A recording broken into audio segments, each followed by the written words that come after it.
고운 목소리로 불러주셨는데 60 여전도의 회원이 더 계십니다. 오늘 좀 못 나오신 분이 많은 것 같아요.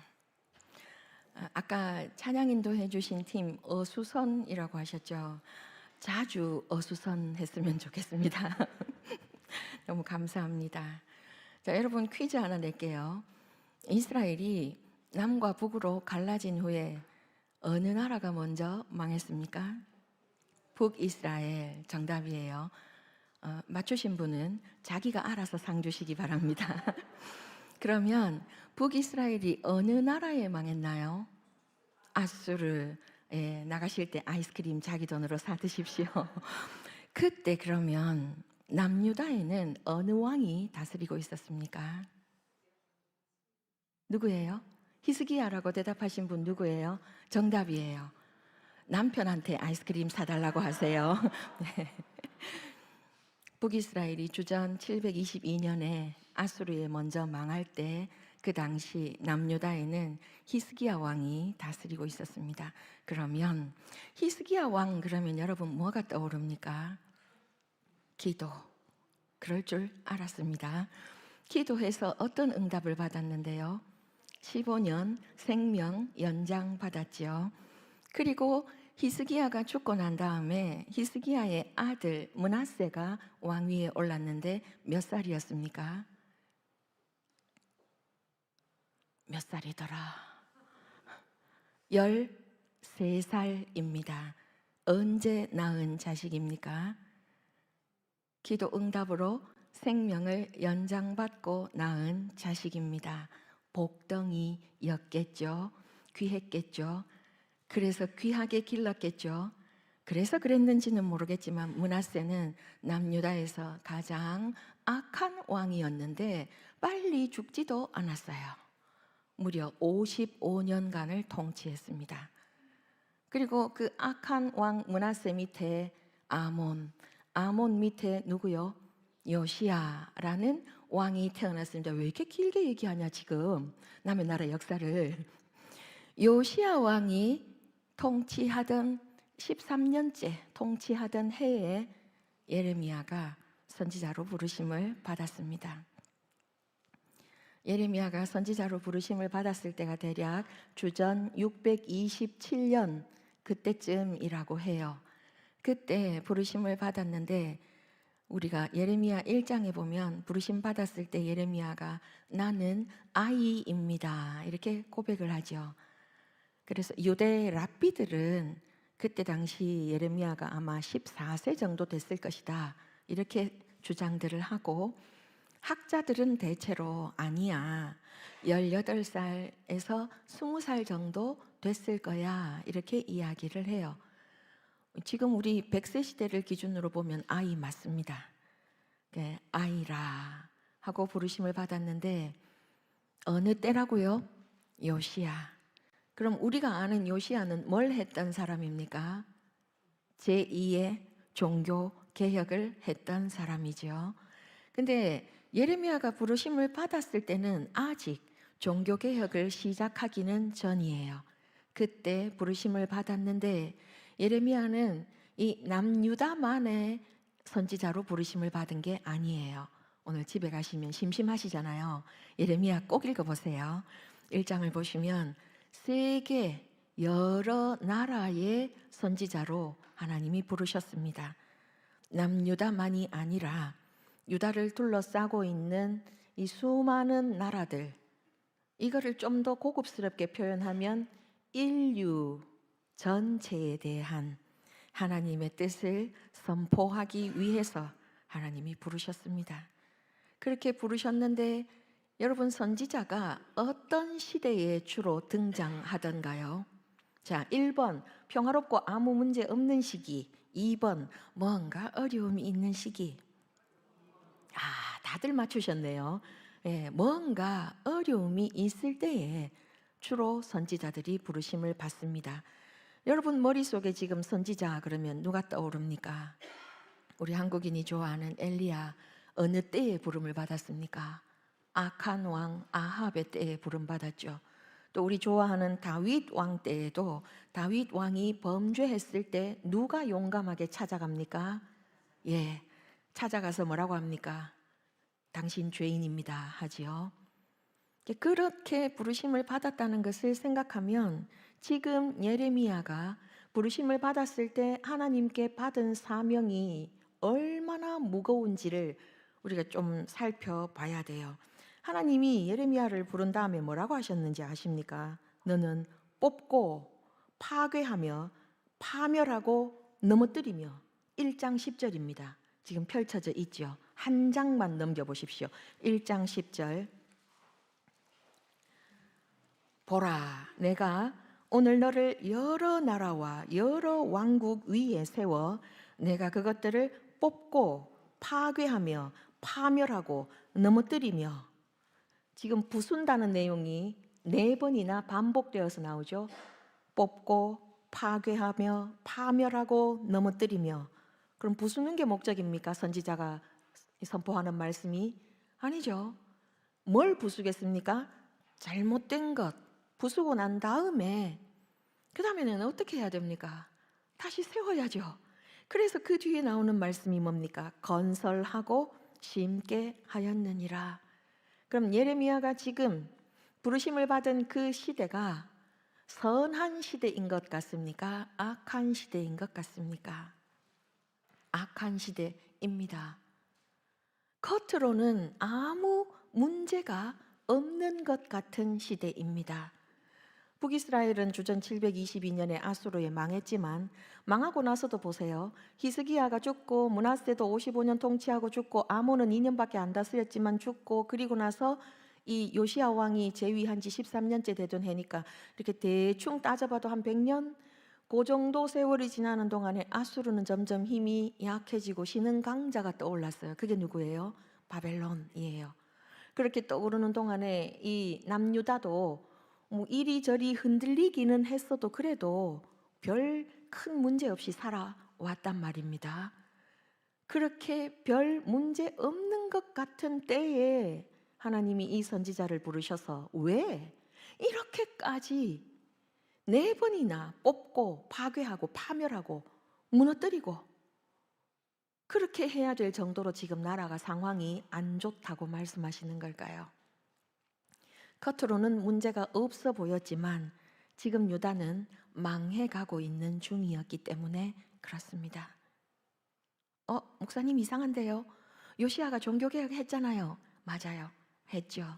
그건 무엇과 같은가 하면 죽어가는 환자를 중환자실에서 산소호흡기 끼워놓고 억지로 생명을 유지하는 것 같은, 지금 심장이 멈춘 사람에게 심폐소생술을 하고 있는 것 같은 그런 시간이 잠시 주어졌고, 그 이후에 요시야 사후에, 요시야는 또 얼마나 허망하게 죽습니까?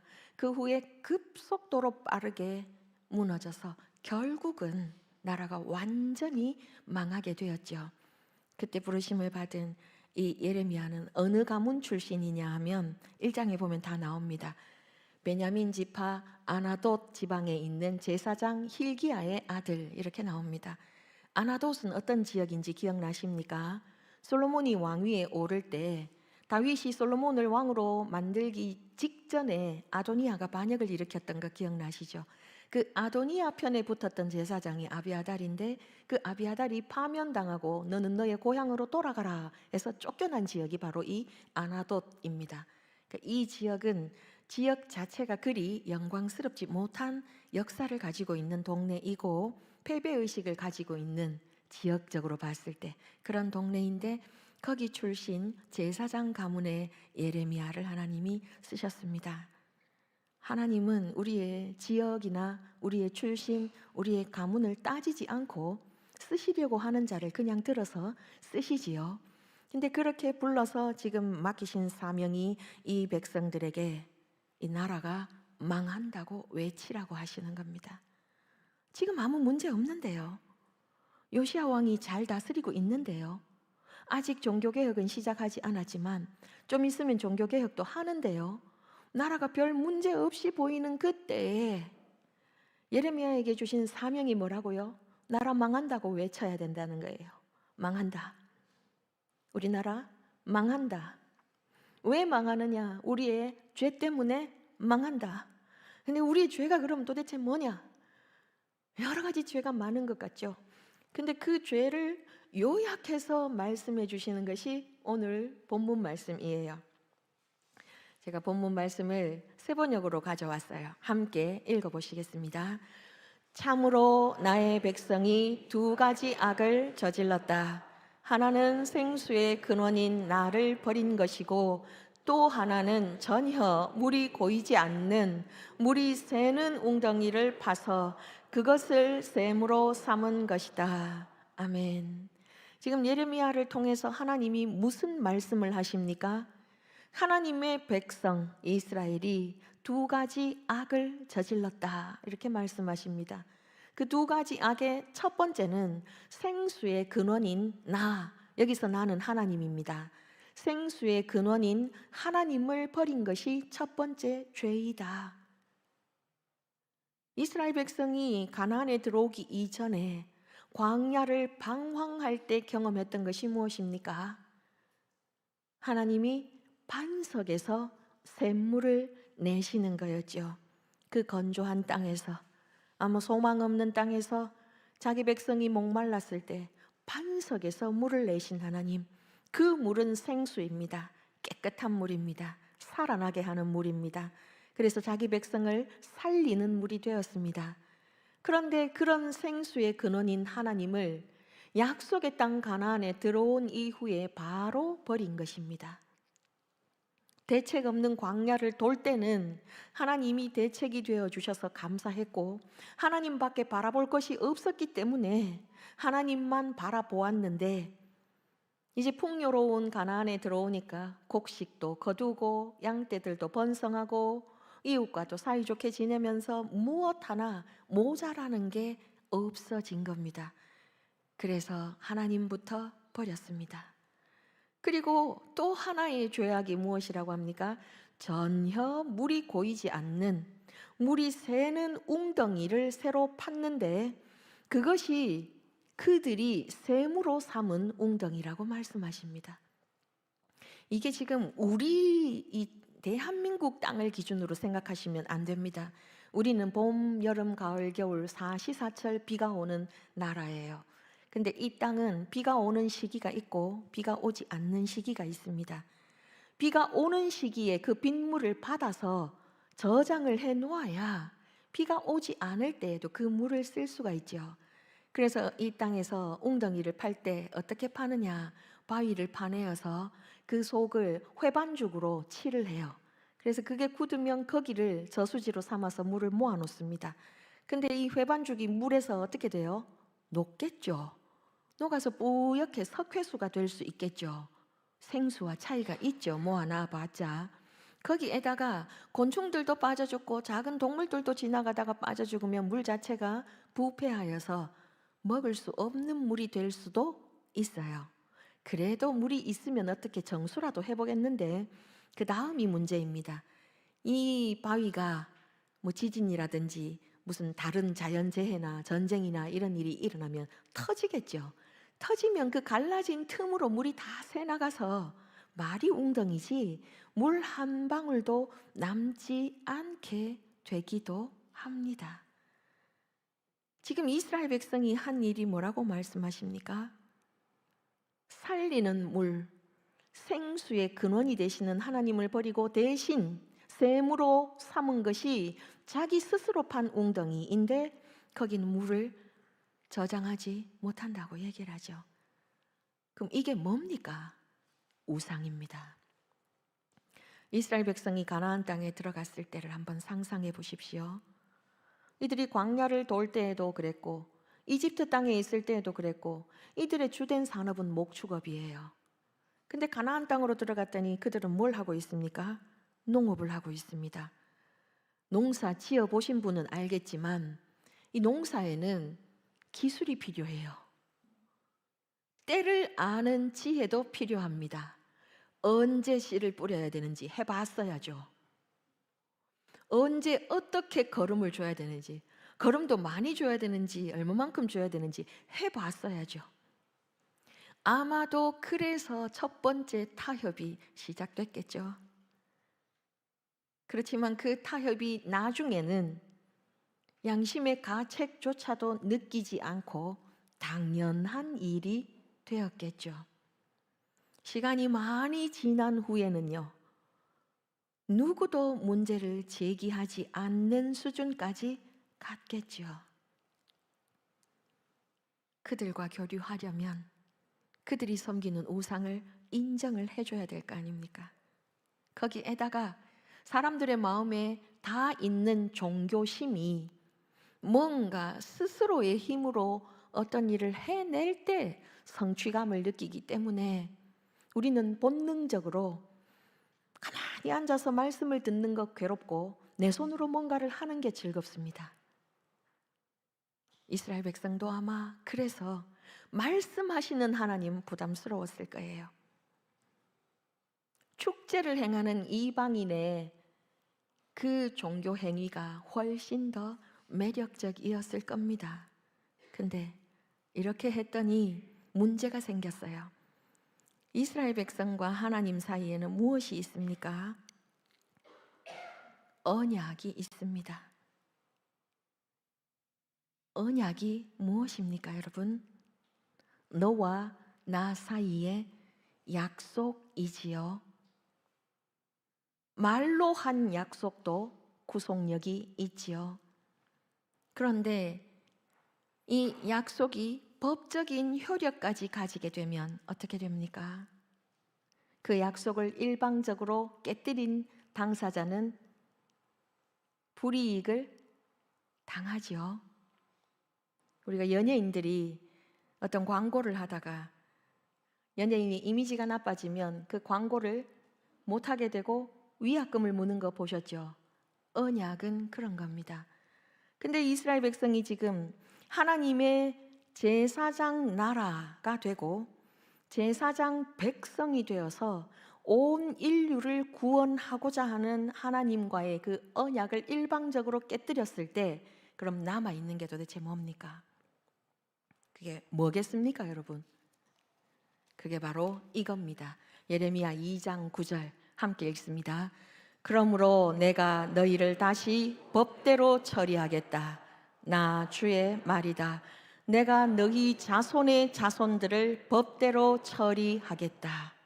어떻게 하겠다고요? 법대로 처리하겠다. 지금 우리가 사용하는 개역개정에는요, 싸우고 싸우리라 이렇게 나와 있습니다. 이 싸운다는 것이 바로 이 뜻입니다. 소송을 걸어서 법대로 처리하겠다. 그리고 예레미야를 통해서 무슨 말씀을 하십니까? 망한다. 나라 망한다. 뭐 때문에 망한다고요? 언약을 깨뜨렸기 때문에 망한다. 너희의 두 가지 죄악 때문에 망한다. 근데 그 두 가지 죄악은 알고 보면 하나의 죄악이에요. 하나님을 버린 것, 우상을 선택한 것, 결국 하나의 죄악입니다. 성경은 끊임없이 우리의 신앙생활을 결혼생활과 비유합니다. 계시록에만 나오는 것이 아니라 성경 곳곳에서 우리가 하나님을 믿고 따르고 섬기는 것을 결혼생활로 비유를 하세요. 결혼한 두 사람이 저지를 수 있는 가장 큰 죄가 뭡니까? 밥 태운 겁니까? 집이 더러운 겁니까? 월급이 500만 원 안 되는 겁니까? 뭡니까? 밥 태운 거 괴롭지만 봐줄 수 있고요. 다 괜찮아요. 문제가 뭐예요? 밥 잘해도 옆집 아저씨 사랑하면 끝장입니다. 월급 500만 원 아니라 5천만 원 벌어와도 옆집 아줌마 사랑하면 끝장입니다. 하나님이 지금 이스라엘 백성에게 그 말씀을 하시는 겁니다. 때마다 11조 하고 성전에서 봉사하고 할 수 있는 모든 것을 다 했기 때문에 그래서 그 관계가 괜찮은 것이 아니라 마음으로부터 하나님을 떠났기 때문에 이것은 법대로 처리할 일이라고 말씀하시고 너희들 나라 망하니까 바벨론에 대들지 마라. 곱게 잡혀가라. 곱게 잡혀가서 70년이 차도록 거기서 자녀를 낳고 수가 줄어들지 않도록 해라. 70년이 차면 내가 다시 너희들을 약속의 땅으로 돌아오게 하겠다. 이게 하나님의 약속이에요. 그러니까 하나님의 본심이 도대체 뭡니까? 예레미야 29장 11절부터 하나님의 본심이 나옵니다. 우리가 함께 읽겠습니다. 너희를 두고 계획하고 있는 일들은 오직 나만이 알고 있다. 내가 너희를 두고 계획하고 있는 일들은 재앙이 아니라 번영이다. 너희에게 미래에 대한 희망을 주려는 것이다. 나 주의 말이다. 너희가 나를 부르고 나에게 와서 기도하면 내가 너희의 호소를 들어주겠다. 너희가 나를 찾으면 나를 만날 것이다. 너희가 온전한 마음으로 나를 찾기만 하면 내가 너희를 만나 주겠다. 나 주의 말이다. 내가 너희를 포로 생활에서 돌아오게 하겠다. 내가 너희를 쫓아보냈던 세상의 모든 나라, 모든 지역에서 너희를 모아오겠다. 내가 너희를 포로로 보냈음. 나는 너희를 그곳에서 너희의 고향으로 다시 데려오겠다. 나 주의 말이다. 아멘. 이게 하나님의 본심이에요. 우리가 자녀를 키울 때 혼낼 일 많이 하죠. 혼내죠. 왜 혼내요? 끝장내기 위해서입니까? 아니죠. 돌이키게 하기 위해서입니다. 사랑하기 때문에 혼을 냅니다. 지금 하나님이 예레미야를 통해서 이스라엘 백성에게 하시는 말씀도 그 말씀이에요. 지금 너희들은 나와의 언약을 어겼다. 그래서 내가 너희들 법대로 할 수밖에 없는데 그래도 나는 너희를 사랑하기 때문에 이렇게 하는 거니까 제발 너희들 나에게로 돌아와라. 돌아오면 내가 만나줄게. 돌아오면 내가 만나줄게 하시잖아요. 너희가 나를 부르고 나에게 와서 기도하면 내가 너희의 호소를 들어주겠다. 너희가 나를 찾으면 나를 만날 것이다. 너희가 온전한 마음으로 나를 찾기만 하면 내가 너희를 만나주겠다. 이게 하나님의 본심이에요. 돌아오라, 돌아오라, 돌아오라. 근데 이스라엘 백성은 어떻게 했습니까? 이런 말씀을 전하는 예레미야가 거북했어요. 지금 무슨 문제가 있다는 거야? 지금 우리나라 아무 문제 없는데, 아무 문제 없는데 너 왜 우리나라 망한다고 하니? 우리 이렇게 잘 살고 있는데, 그리고 우리도 힘이 있고 자존심이 있지. 어떻게 바벨론에 순순히 잡혀가라는 말을 할 수가 있어? 네가 그러고도 선지자야, 이 매국노야. 이러고 옥에 가두고 때리고 욕하고 그랬죠. 그렇지만 시간이 지났을 때 예레미야가 그렇게 눈물로 호소했던 그 말씀이 맞다는 것이 증명이 되었죠. 선지자 개인의 인생으로 보면 예레미야는 너무나도 불행한 삶을 살았던 사람이에요. 젊은 나이에 부르심을 받아서 맨날 해야 되는 이야기가 망합니다. 망합니다. 순순히 끌려가십시오. 나라 망합니다. 끌려가십시오. 이 말을 해야 되고 매국노 소리를 들어야 되는데, 그러니 그 마음이 어떻겠습니까? 그걸로도 모자라서 욕만 먹는 게 아니라 매를 맞고 감옥에 갇히기까지 하는데 예레미야라고 좋은 말 하기 싫었겠습니까? 예레미야도 사람들 듣고 싶어하는 말랑말랑한 이야기 하고 싶었겠죠. 그래서 중간에 나옵니다. 내가 다시는 여호와의 이름으로 내가 말하지 않겠다 결심을 하는데, 그러고 났더니 어떻게 됐습니까? 내 속이 불붙는 것 같아서 견딜 수 없다고 예레미야가 그렇게 고백하잖아요. 그래서 욕먹을 거 알고도 나라 망한다. 감옥에 갇힐 걸 알고도 바벨론에 끌려가라. 그렇게 끝까지 외쳤던 거예요. 요시야 때 시작해서 시드기야 때 망할 때까지 40년 공식적으로 선지자 생활을 하는 동안 예레미야의 일관된 선포가 그거였어요. 돌아오라, 돌아오라. 우리 망하는 게 하나님 마음 아니다. 우리를 회복시키는 것이 하나님 마음이다. 돌아오라, 돌아오라. 근데 이 백성이 언제 깨닫습니까? 망한 후에 깨닫죠. 지난 주간에 여러분 혹시 유튜브로 이 영상 보셨습니까? 제목이 정말로 기분 나쁘죠. South Korea is over. 대한민국은 끝났다. 기분 나쁜데 독일 유튜버예요. 구독자 수가 무려 2,380만 명입니다.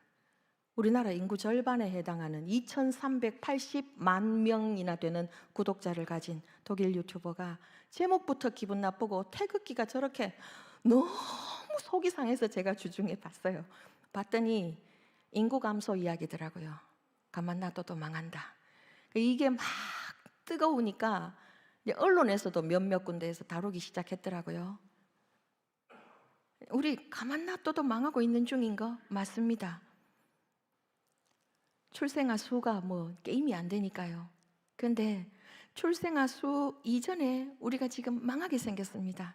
여러분 지난 4개월 행복하셨습니까? 저는 지난 4개월 하루도 행복하지 않았습니다. 지난 주간에는 행복하셨습니까? 여러분의 정치적인 입장이 어느 쪽인지 저는 모릅니다. 그렇지만 정치적 입장이 어느 쪽이든 나라의 장래를 생각하면 아마도 잠이 안 오셨을 겁니다. 지금 하나님이 우리에게 말씀하시는 게 뭡니까? 저는 그 탄핵 선고 현장을 보면서 제일 먼저 떠올랐던 것이 예레미야 2장 13절이었습니다. 이거 하나님의 심판이다. 나라가 이렇게까지 혼란스러운 건 하나님의 심판이다. 특히 누구를 향한 심판이다? 우리 예수 믿는 자들을 향한 심판이다. 그럼 우리에게 지금 시간이 얼마나 남았습니까? 저는 60일 남았다고 생각합니다. 60일 동안 그럼 우리가 해야 할 일이 뭐겠습니까? 기도해야 합니다. 어떤 기도를 해야 합니까? 하나님이 지금 우리의 죄악을 뭐라고 말씀하셨습니까? 여호와를 버린 것이라고 하잖아요. 여러분, 우리는 안 버렸다고 생각하죠? 주일을 다 지키고 헌금도 하고 봉사도 하고 전도도 하고 우리 다 합니다. 새벽기도에도 나옵니다. 다 합니다. 우리가 언제 버렸습니까? 합니다. 그런데 이런 우리를 향해서 하나님은 너희가 실천적 무신론자다 이렇게 말씀하십니다. 실천적 무신론자가 뭔지 아십니까? 저도 어려운 말 안 좋아합니다. 머릿속으로는 아는데, 머릿속으로는 믿는데 사는 걸 보면 무신론자라는 게 실천적 무신론자입니다. 여러분 어떤 선택을 하십니까? 하나님 편에서는 선택을 하십니까? 하나님의 뜻을 생각하십니까? 나의 정치적인 입장, 내가 지지하는 정당이 하나님의 뜻보다 우선이라면 여러분 무신론자입니다. 여러분이 누구를 지지하든 그건 자유롭습니다. 여러분이 어떤 정당을 지지하든 그건 자유롭습니다. 비난할 마음 0.1도 없습니다. 그러나 지금 나라가 혼란스럽다는 것을 생각했을 때 하나님이 우리에게 무엇을 원하시고 특히 교회에게 무엇을 원하시는지를 생각하지 않는다면 그렇다면 우린 모두 공범입니다. 내가 지지하는 정당의 대표가 대통령이 되게 해달라고 기도하지 마시고 이 땅에 하나님의 정의가 이루어지게 해달라고, 하나님이 우리나라를 향해서 가지고 계시는 그 뜻이 이루어지게 해달라고 기도하시기를 감히 요청합니다. 우리에게 주어진 이 시간을 헛되게 낭비하지 않고, 안 그래도 인구 때문에 이미 망해가고 있는 이 나라가 더 빨리 망하지 않도록 우리에게 허락하신 이 시간을, 아까 하나님 뭐라고 하셨습니까? 찾기만 하면, 돌아오기만 하면, 하나님의 얼굴을 구하기만 하면 만나주겠다고 하셨잖아요. 누가 대통령이 되든 하나님의 뜻이 이 땅에 이루어지도록 하는 것, 그것이 우리의 소원이 되어야 할 것입니다. 함께 기도하시겠습니다.